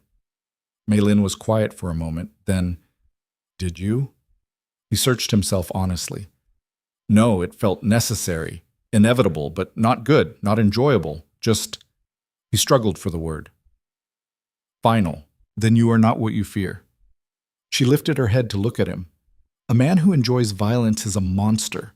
A man who does violence when he must, who carries the weight of it after, that is just a man. Flawed and trying. You always know what to say. I know you. Simple words, but they steadied something in him. They sat together in the cold darkness, not talking, just being. Eventually, Mei Lin's shivering got bad enough that Rowan insisted they go back inside. They returned to bed, and this time, wrapped around each other, he slept. Morning came with unexpected visitors. Rowan was feeding the chickens when he heard horses approaching. His hand went instinctively to his gun before he recognized Hank Booker and Tom Briggs riding up the path. "Easy," Hank called out, raising his hands. "Just us." Rowan relaxed slightly, but didn't move his hand far from his weapon. "What brings you out here?" "Wanted to check on you both. Make sure you were all right after yesterday." Tom dismounted, looking uncomfortable. "And to apologize." "For what?" "For how we treated your wife. How we talked about her, judged her, made her feel unwelcome." Tom met Rowan's eyes. "We were wrong, and we're sorry." Mei Lin emerged from the house at the sound of voices. She stopped when she saw the visitors, uncertain. "Mrs. Cade," Hank said, pulling off his hat. "We owe you an apology. A big one." "You fought for us yesterday," Mei Lin said carefully. "That is more than apology enough." "No, it's not. We should have done right by you from the start." Hank twisted his hat in his hands. "Small towns can be cruel to outsiders. We forgot that you're a person, not just someone different. We're sorry for that." Martha Henley appeared from behind their horses, carrying a basket. "I brought some preserves and fresh bread, and some salve for any wounds that need tending." She approached Mei Lin hesitantly. "I was particularly unkind. I'm ashamed of that now." Mei Lin looked at the three of them, these people who'd whispered about her, judged her, made her feel like an intruder, and then risked their lives to defend her. People were complicated, capable of both cruelty and courage. "Thank you," she said simply. "Your help yesterday saved us. That matters more than words said before." "Still," Martha insisted, "words matter too, and I said hateful ones. I'm sorry." They stayed for coffee, the conversation awkward at first but gradually warming. Hank told stories about the gunfight, exaggerating his own role in ways that made everyone laugh. Tom admitted he'd been so scared he nearly shot his own foot off. Martha shared town gossip with Mei Lin like they were old friends. By the time they left, something had shifted. Mei Lin was no longer the outsider. She was part of the community now, accepted in a way that money or status never could have bought. She'd earned it through fire and blood. "That was strange," she said after they'd gone. "Good strange or bad strange? I'm not sure yet." She poured the last of the coffee. But it felt like something changed. Over the next week, more townspeople found excuses to visit. Some brought food, others supplies. A few just wanted to hear the story firsthand. Each visit reinforced the same message. Rowan and Mei Lin were one of them now. Whatever happened, the town stood with them. Sheriff Coleman came by with official news. The judge who'd signed Genway's annulment papers had indeed been arrested, and every ruling he'd made was being vacated. Mei Lin's marriage to Rowan stood unchallenged. Genway himself was facing multiple charges in California and wouldn't be bothering anyone for a long time. "You're free and clear," Coleman said. "Both of you." The relief was so intense it left Mei Lin shaking. Rowan held her while she cried, letting out weeks of tension and fear all at once. "It's over," he murmured. "Really over. I can hardly believe it." "Believe it." He pulled back to look at her. "You're safe. We're safe. And nobody's taking that from us." That night they made love for the first time. Not from desperation or fear, but from choice. From love freely given without shadows hanging over them. It was awkward in places, tender in others, imperfect and real and exactly what they both needed. Afterward, lying tangled together in the moonlight streaming through the window, Mei Lin traced patterns on Rowan's chest. "What are you thinking?" he asked. "That I'm happy, truly happy. I did not think I would ever feel this way." "Me either." He caught her hand, bringing it to his lips. "You changed everything for me. Made me want to live again instead of just surviving." "You did the same for me." She propped herself up on one elbow to look at him. "Before I came here, I thought freedom meant being alone, not depending on anyone. But that is not freedom. That is just a different kind of prison." "So what is freedom?" "This. Choosing who to stand beside, choosing to build something together." She smiled. Choosing you every day, not because I have to, but because I want to. He pulled her down into a kiss that started gentle and turned hungry. They made love again, slower this time, learning each other's bodies and rhythms, building something new from the ruins of what they'd each lost. Winter gradually loosened its grip. The snow melted, revealing brown earth that would eventually green. The creek ran high with runoff. Birds returned, filling the mornings with sound. Spring was coming, bringing with it the promise of new beginnings. Rowan taught Mei Lin to ride properly, not just sitting in front of him, but handling a horse herself. She was cautious at first, then gained confidence, and soon they were riding together across the property, checking fence lines and looking for early calves. She taught him to cook properly, meals that were more than just sustenance, and to appreciate the small beauties he'd stopped noticing. The way light hit the mountains at sunset, the pattern of frost on winter grass, the first wildflowers pushing through cold soil. They worked the ranch together, equal partners in the endless labor of keeping a homestead running. Rowan stopped thinking of tasks as his or hers and just did what needed doing. If that meant Mei Lin helped brand cattle while he hung laundry, so be it. They were a team. One evening in early March, Mei Lin came to him with news that made his heart stop. "I think I am pregnant." The world seemed to tilt. Rowan sat down heavily, staring at her. "You think or you know?" "I'm fairly certain. My monthly bleeding has not come in 2 cycles, and I've been sick in the mornings. A baby. His baby. Their baby." The thought filled him with terror and wonder in equal measure. "How do you feel about it?" he asked carefully. "Frightened. Excited. Uncertain." She sat beside him. "I did not plan this, but I find I want it very much." "Me too." His voice came out rough. "I'm scared as hell. Last time I was a father, this is not last time. This is now. And you are not alone." She took his hand. "We will do this together." He nodded, unable to speak past the lump in his throat. A baby. New life growing in the woman he loved. It felt like a gift he didn't deserve but desperately wanted. They told the town when Mei Lin started showing, around 4 months in. The reaction was overwhelmingly positive. Martha Henley organized the women to make baby clothes and blankets. Tom Briggs promised to build a cradle. Even Reverend Paulson stopped by with congratulations and offers of help, carefully not mentioning anything about proper Christian families or moral implications. The pregnancy was hard on Mei Lin. She was sick for months, exhausted all the time, her small frame struggling with the demands of growing a child. But she never complained, just pushed through with the same quiet determination she brought to everything. Rowan worried constantly about the baby, about Mei Lin, about whether he could be a good father again, or if he'd somehow fail this second chance the way he'd failed the first. "You did not fail Emma," Mei Lin told him one night when he voiced his fears. "You were not there. That is tragedy, not failure." "Feels the same." "It is not. Failure is knowing what to do and choosing not to do it. You would have saved her if you could. That you could not does not make you a failure. It makes you human." He wanted to believe her, tried to believe her. But the nightmares still came sometimes, dreams where he reached for Emma through flames and woke gasping. On those nights, Mei Lin would hold him and remind him that he was here now, present, ready, that this time would be different. Summer arrived with brutal heat that made everything harder. The cattle needed constant water, the garden required daily tending, and Mei Lin, 7 months pregnant now, moved slowly through the stifling days. "I am useless," she complained one afternoon, frustrated by her own limitations. "You're growing a person. That's not useless." "I cannot help with the work. You do everything while I sit like a fat mushroom." Rowan laughed despite himself. "A fat mushroom? That is what I feel like." But she was smiling. He knelt in front of her, placing his hands on her swollen belly. "You're beautiful, and you're doing the most important work there is." The baby kicked under his palms, strong and insistent. Mei Lin winced. "This one has your stubbornness. And your strength." He kissed her forehead. "Kid doesn't stand a chance. Gonna be unstoppable." August brought the baby 3 weeks early. Mei Lin woke Rowan in the middle of the night, her face tight with pain. "It is time." Panic flooded through him.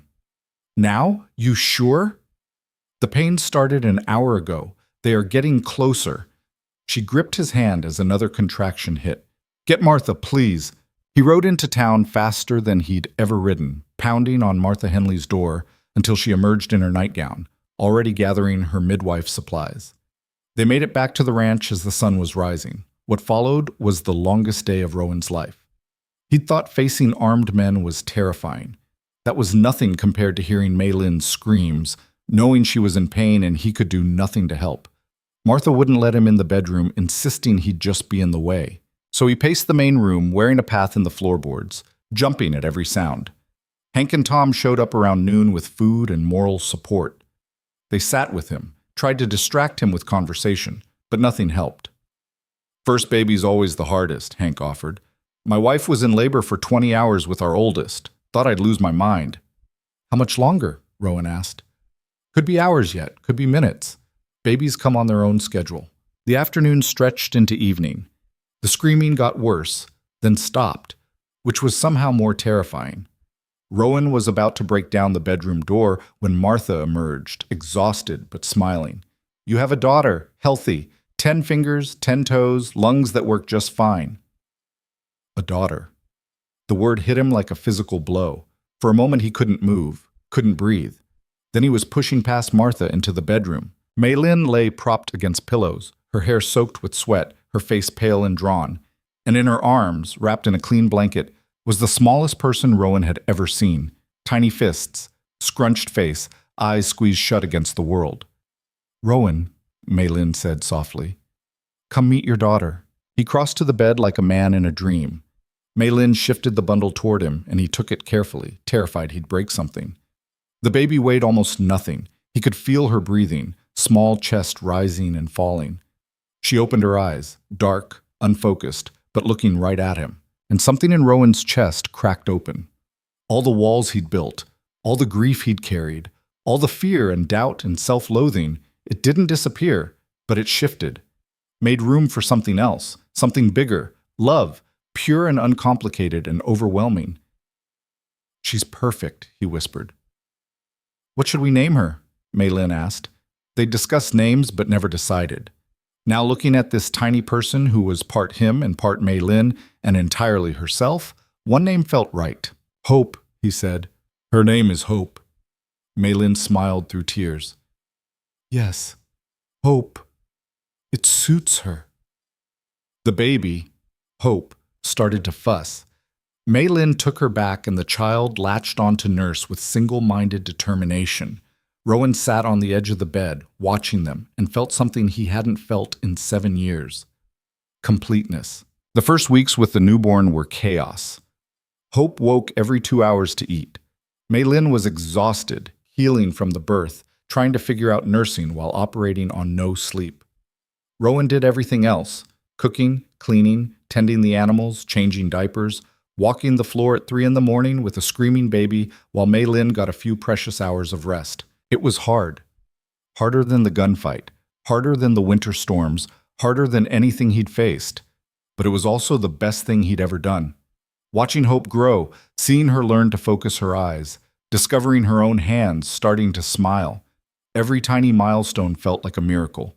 And watching Mei Lin become a mother, fierce and tender and exhausted, made him love her even more. The town embraced Hope like she belonged to all of them. Martha brought more baby clothes. Hank carved wooden toys. Tom built that promised cradle, sturdy and beautiful. Even Reverend Paulson stopped by with a hand-sewn baby quilt. She's a gift, Paulson said, looking down at Hope sleeping in her cradle. A reminder that life goes on, that love endures. Rowan, who'd spent years angry at any talk of divine plans or silver linings, found he couldn't argue. Hope was a gift. An unexpected, undeserved, precious gift. One evening when Hope was 2 months old, Rowan sat on the porch with her while Mei Lin napped. The baby was awake and alert, her dark eyes tracking the movement of leaves in the wind. He told her about Emma, her half-sister she'd never meet. About Sarah, the first woman who'd made him believe in family. You're named Hope because that's what you are, he said quietly. You're everything I thought I'd lost. Everything I didn't know I could have again. He kissed her forehead. I'm going to do better this time. Be better. I promise. Hope made a small cooing sound, her tiny hand wrapping around his finger. Mei Lin appeared in the doorway, watching them. You are a good father. I'm trying. You are succeeding. She came to sit beside them. Look at her. She is happy, safe, loved. What more could any child need? Everything, the world. I want to give her everything. You already are. Mei Lin leaned against him, her head on his shoulder. You are giving her a family, a home. That is everything. They sat together in the fading light, three people who'd each been broken in different ways, now holding each other together. A family forged not from blood alone, but from choice and commitment and love that refused to give up. The ranch would never be easy. The work would always be hard, the winters brutal, the isolation sometimes crushing. But they had each other, and they had this small person who represented every possible future. Rowan looked out at the land he'd once seen as exile and now saw as home. The mountains stood eternal against the sky. The creek ran clear and cold, and beside him, Mei Lin hummed a Chinese lullaby while Hope's eyes drifted closed. This was what he'd fought for, what they'd both fought for. Not just survival, but life. Real life, messy and imperfect and beautiful. He'd lost everything once, thought he'd never recover, never heal, never love again. He'd been wrong. And sitting there with his wife and daughter, watching the sun paint the sky gold and crimson, Rowan Cade finally forgave himself for all the things he couldn't save. Because he'd saved this, them, the future growing in front of him. It was enough, more than enough. It was everything. Hope turned 1-year-old in August, and the town threw a party that spilled out from the ranch house into the yard. Tables groaned under the weight of food people had brought. Pies, roasted meats, fresh bread, preserves. Children ran wild between the adults, their laughter cutting through the summer heat. Hank brought his fiddle and played while couples danced in the dusty clearing. Rowan watched it all from the porch, Hope balanced on his hip, her tiny hands grabbing at his shirt collar. She'd started walking last month, unsteady and fearless, falling constantly and getting back up without crying, just like her mother. You look happy, Mei Lin said, appearing beside him with 2 glasses of lemonade. I am. He took the offered drink. Feels strange to say that. Why strange? Because for so long I didn't think I deserved to be. He shifted Hope to his other hip, like being happy was betraying them, Sarah and Emma. Mei Lin was quiet for a moment, watching the dancers. Do you think they would want you to suffer forever? No, but knowing that and feeling it are different things. Yes, they are. She touched his arm gently. But you are feeling it now. That is progress. Hope squirmed, wanting down. Rowan set her on the porch, and she immediately toddled toward the stairs, requiring both parents to lunge and catch her before she tumbled head first. This child has no fear, Rowan grumbled, pulling her back to safety. She gets that from you. From me? I'm terrified all the time. Yes, but you do things anyway. That is what courage is. Mei Lin took Hope, who immediately tried to climb over her shoulder, being afraid but acting regardless. Martha Henley came over with a slice of cake. For the birthday girl, though she'll probably just smash it everywhere. Probably, Mei Lin agreed, but took the cake anyway. Sure enough, Hope grabbed a fistful and squeezed, sending crumbs flying. The adults laughed while she looked delighted with herself. She's going to be a handful, Martha predicted. Already is, Rowan said, but he was smiling. The party lasted until sunset. People lingered, reluctant to leave, and Rowan realized this wasn't just about Hope's birthday. It was about community, about belonging. These people had become family in a way that had nothing to do with blood and everything to do with choice and shared experience. After everyone left and Hope was asleep in her cradle, Rowan and Mei Lin sat on the porch in the cooling darkness. The kind of comfortable silence that came from knowing someone completely. I received a letter today, Mei Lin said eventually, from my father. Rowan straightened. What did it say? He is dying, lung disease. He wants to see me before the end. Her voice was carefully neutral. And to meet his granddaughter. What do you want to do? She was quiet for a long time. Part of me wants to refuse, to let him die alone the way he left me alone when he sold me to Jen Wei. That's fair, but another part, she paused. Another part remembers that he was not always cruel, that before my mother died and the gambling started, he was a good father, kind, attentive. She looked at Rowan. People are complicated. They can be both the villain and the victim of their own story. You want to go see him? I think I need to, not for him, for me, so I can close that chapter without regrets. She took his hand. Will you come with me? To San Francisco? Yes. It would only be a few weeks, and I do not want to face him alone. Rowan thought about the ranch, the work that needed doing, the cattle that needed tending. Then he looked at his wife and knew none of that mattered compared to supporting her. Okay, we'll go. All three of us. Relief flooded her face. Thank you.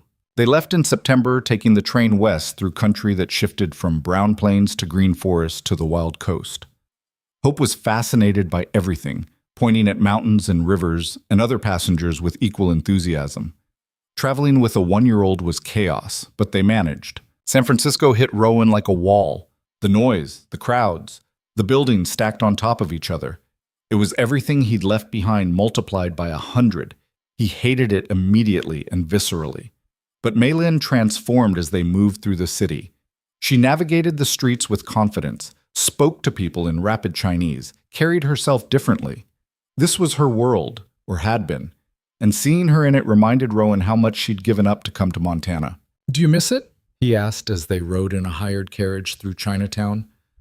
Sometimes I miss the food, the language spoken everywhere, the energy. She looked out at the crowded streets. But I do not miss the person I was here, the cage I lived in. Her father's house was smaller than Rowan expected, squeezed between two larger buildings on a steep hill. A servant answered the door, an elderly woman who gasped when she saw Mei-Lin. Young mistress, you came. Hello, Auntie Chen, how is he? The woman's face fell. Not well. The doctor says days, maybe a week. She ushered them inside, eyes going wide when she saw Rowan and Hope. This is your husband and child? Yes, this is Rowan and our daughter Hope. They were led to a dark room that smelled of sickness and incense. Mei-Lin's father lay in a bed too large for his wasted frame, his breathing labored and wet. He'd been a big man once, Rowan could see that, but disease had eaten him down to bones and loose skin. His eyes opened when they entered, focused on Mei-Lin. Something like relief crossed his face. Daughter, you came. I came. Mei-Lin's voice was steady, but Rowan felt her hand trembling in his. Father, this is my husband, Rowan Cade, and your granddaughter, Hope. The old man's gaze shifted to them. To Rowan, he gave a brief nod, but when he saw Hope, his eyes filled with tears. She looks like your mother, same eyes. Mei-Lin stiffened. Do not speak of her. You have no right. I know. His voice was barely a whisper. I know what I did, selling you, choosing my debts over your happiness. He coughed, the sound rattling. I am sorry. It is not enough. It will never be enough. But I am sorry. Why? Mei-Lin demanded. Why did you do it? Mother would have been ashamed. Your mother would have left me long before if she had lived to see what I became. More coughing. The gambling, it was not about money. It was about forgetting, about trying to fill the hole she left. But you cannot fill emptiness with more emptiness. I learned that too late. Rowan watched Mei-Lin struggle with this. She'd come prepared to be angry, to confront, maybe even to punish. But facing a dying man who'd already punished himself more than she ever could, what was left? You hurt me, she said quietly. You treated me like property, like I was worth less than your debts. I did, and I will die knowing I destroyed the only good thing I had left. He looked at her with eyes that had seen too much and understood too late. But you survived. You made a life, a family. You are stronger than I ever was. I had no choice but to be strong. That is where you are wrong, daughter. You had every choice. You could have married Jen Wei and lived in luxury, hating yourself. You could have given up when things were hard, but you chose differently. That strength came from inside you, not from me. Mei-Lin was crying now, tears running down her face. I wanted you to be proud of me. Before everything fell apart, when I was a child, your pride was everything. I am proud. So proud. He reached out a skeletal hand and she took it. You are everything I failed to be, brave, honest, willing to fight for what matters. They talked for hours, about the past, about Mei-Lin's mother, about mistakes and regrets and the things that could never be fixed. Rowan sat with Hope, letting them have this space, this final reckoning. When they finally left, Mei Lin was exhausted but lighter somehow, like she'd set down a weight she'd been carrying for years. "Thank you for coming with me," she said as they walked through Chinatown's evening streets. "Always." He squeezed her hand. "How do you feel?" "Sad, relieved, angry, grateful." She shook her head. "Everything at once, is that normal?" "I think so. Grief is complicated even when the person hasn't died yet." They stayed in San Francisco for 2 more weeks. Mei Lin visited her father daily, sometimes bringing Hope, sometimes going alone. Rowan explored the city, took his daughter to the ocean, found himself missing the wide-open spaces of Montana with an intensity that surprised him. The city was too loud, too crowded, too much. He needed sky and silence and room to breathe. Mei Lin's father died on a Tuesday morning with his daughter holding his hand. The funeral was small, a few old friends, some distant relatives who'd stayed away during his decline. Mei Lin stood dry-eyed through the ceremony, her grief already spent in those daily visits. Afterward, settling his affairs, they discovered he'd left everything to Mei Lin. It wasn't much. The house, some savings, a few investments that had somehow survived his gambling years. Enough to make a real difference. "We could stay," Rowan said carefully. "Sell the ranch. Build a life here. Give Hope opportunities she'd never have in Montana." Mei Lin looked at him in surprise. "Do you want that?" "I want you to be happy. If being here, near your language and your culture, near opportunities for hope, if that makes you happy, we'll make it work." She studied his face, seeing through to the truth underneath. "But you would hate it." "I'd survive it. Surviving is not the same as living. You taught me that." She took his hands. "This place holds my past, but Montana holds my future, our future. I do not want to raise Hope in a city where she will always be caught between 2 worlds, never fully belonging to either. She'll face that in Montana too, being half Chinese in a white town, yes. But there she will have us, our strength, our love, and the land itself which does not care about race or background, only about whether you can survive it." Mei Lin's eyes were clear and certain. "We go home." Home. Rowan felt something settle in his chest. "Yeah, we go home." They returned to Montana in October, the mountains already dusted with early snow. The ranch looked exactly as they'd left it, weathered and stubborn and beautiful. Rowan stepped off the train in Clearwater Ridge carrying Hope, while Mei Lin gathered their bags, and felt like he could breathe again. Hank was there to meet them with a wagon. "Welcome back. How was the big city?" "Too big," Rowan said. "Too everything." "That's what I figured. You're not city folk." Hank helped load their belongings. "Place ran fine while you were gone. Tom and I took turns checking on the cattle." "I appreciate that." "That's what neighbors do." The word neighbors felt significant. Not friends exactly, though they were becoming that, but neighbors. People who showed up, who helped without being asked, who stood with you when things got hard. That night, back in their own bed with Hope asleep in her cradle nearby, Mei Lin curled against Rowan's side. "I'm glad we went," she said.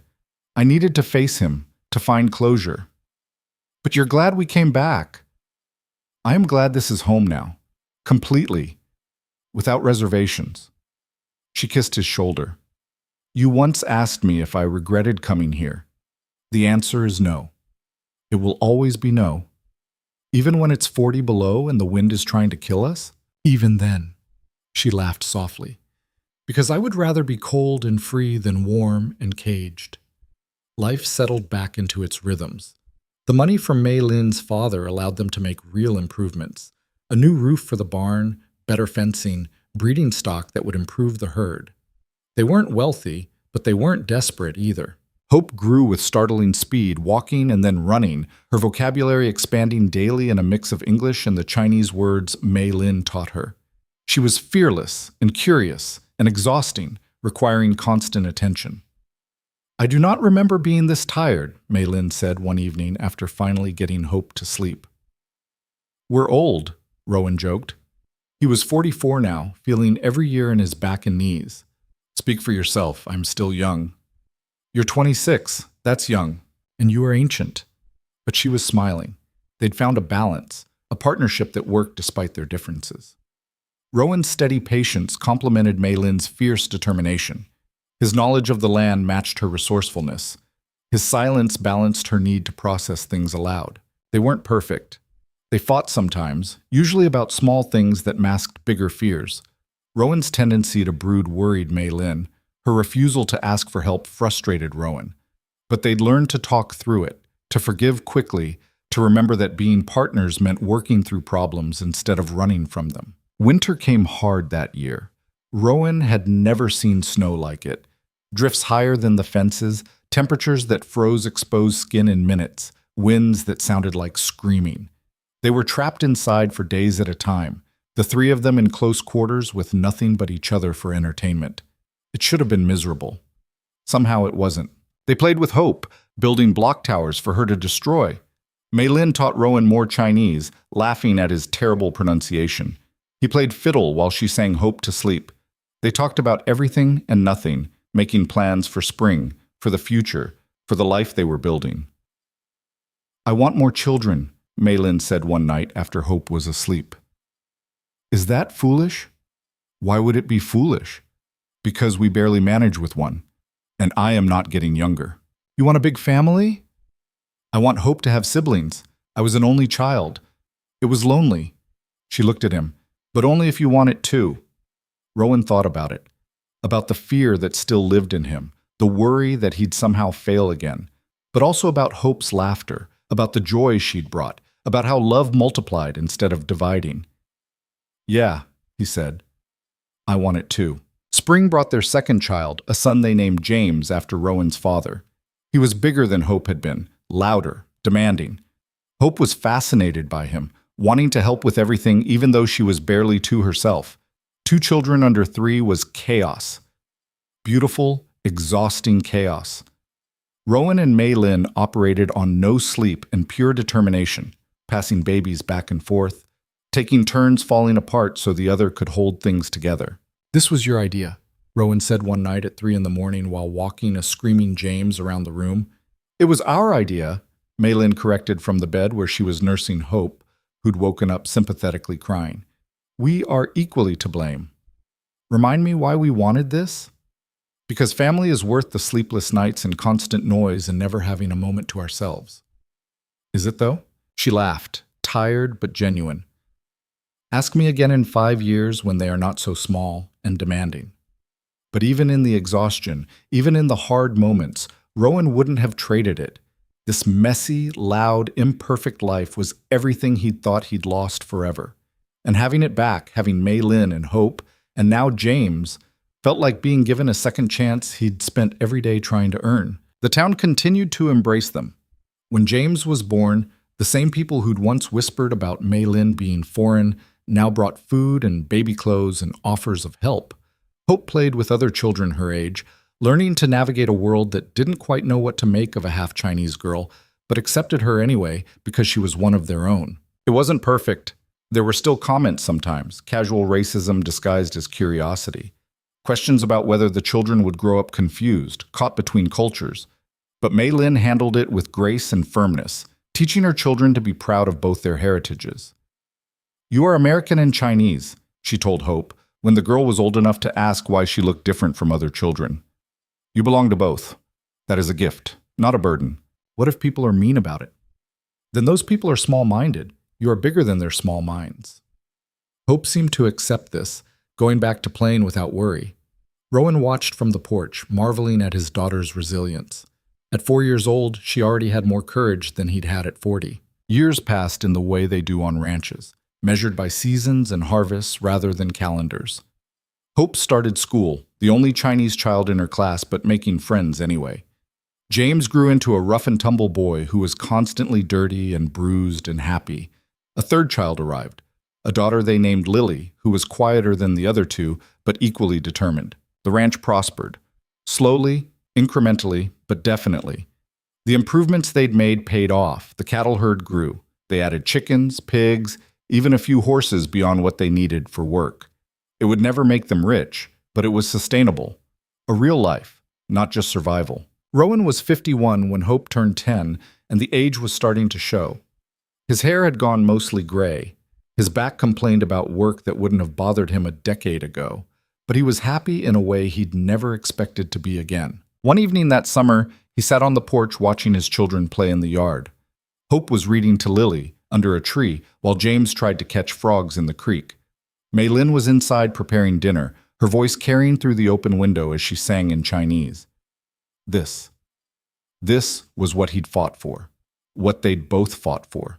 People talked about love like it was some grand romantic thing, and maybe it started that way. But real love, lasting love, was this: showing up every day, doing the work, choosing each other again and again, even when it was hard, especially when it was hard. Maylin came out carrying 2 glasses of lemonade. She'd aged 2, laugh lines around her eyes, her hands roughened by years of labor. But she was still beautiful to him.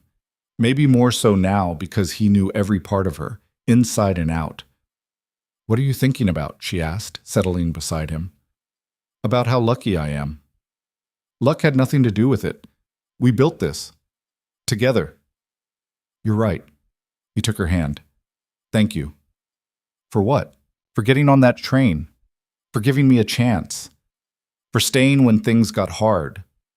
For building this life with me." He gestured at the playing children, the ranch, everything. "For all of it." She leaned her head on his shoulder. "I could say the same to you. You gave me freedom, safety, a family, a home. We gave each other those things." "Yes, we did." They sat in comfortable silence, watching their children, the sun painting the sky in shades of orange and gold. In the distance, mountains stood eternal. The land stretched forever, brown and green and alive. Rowan thought about the man he'd been when he first sent that letter to the agency. Broken. Alone. Convinced he'd never be whole again. That man would be amazed by this moment, by the family surrounding him, the laughter filling the air, the peace he'd found in unexpected places. Life hadn't been easy. Would never be easy. The ranch demanded everything. The children required constant attention, and time was stealing his strength bit by bit. There would be more struggles ahead, winters that tested them, droughts that challenged them, all the ordinary catastrophes that came with living. But they'd face it together. That made all the difference. Hope came running up to the porch, her face flushed with excitement. "Papa, Mama, I finished the book. Can I start another?" "After dinner," Maylin said. "Go wash up and call your brother and sister." Hope ran off, shouting for her siblings. James came reluctantly, covered in mud. Lily followed, carrying wildflowers she'd picked. The family gathered for dinner, crowded around a table Rowan had built with his own hands. The food was simple but good. The conversation was chaotic. Everyone talking over each other, arguing about nothing important. It was normal and perfect and everything. After the children were in bed, Rowan and Maylin stood in the yard looking up at the stars. Out here, far from any city, the sky was alive with light. The same stars that had watched over this land for millennia, indifferent to human struggles. "Do you think we'll always be this happy?" Maylin asked. "I think we'll always have each other. That's close enough." "Such a romantic." "I do my best." He pulled her close. "I love you, in case I haven't said it today." "You have, multiple times, but I never tire of hearing it." She kissed him. "I love you too." They stood there under the vast Montana sky, 2 people who'd each been broken and had found a way to make something whole together. It wasn't the life either of them had planned. It was better, because sometimes the best things in life come from the worst moments. Sometimes losing everything teaches you what really matters. And sometimes the person you need most arrives on a train carrying nothing but courage and hope. Rowan had learned that love wasn't about perfection. It was about showing up, about choosing commitment over convenience, partnership over possession, growth over comfort.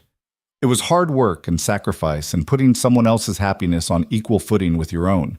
But it was also this: standing under stars with the person you chose and who chose you back, knowing that whatever came next, you wouldn't face it alone. The house stood solid behind them, windows glowing with lamplight. Their children slept safe and warm inside. The land stretched out in all directions, harsh and beautiful, and theirs. This was what home looked like. Not a place on a map, but the people you loved and the life you built together. It was imperfect and messy and required constant effort.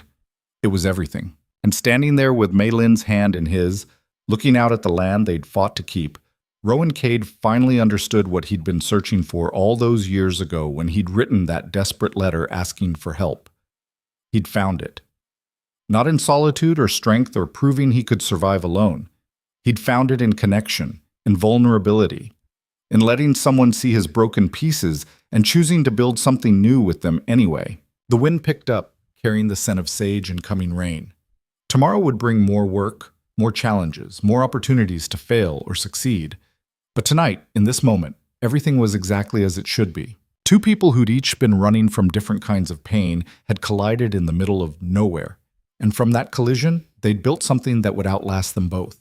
A family, a legacy, a love that proved you could start over, that it was never too late to choose differently, to choose better. Rowan squeezed Mei Lin's hand and she squeezed back, and no words were needed. They'd said everything that mattered years ago and had been proving it true every day since. The stars wheeled overhead, eternal and uncaring. But down here on this small patch of earth, two people had found something the universe couldn't touch, something they'd forged in fire and defended with blood and nurtured with patience and time.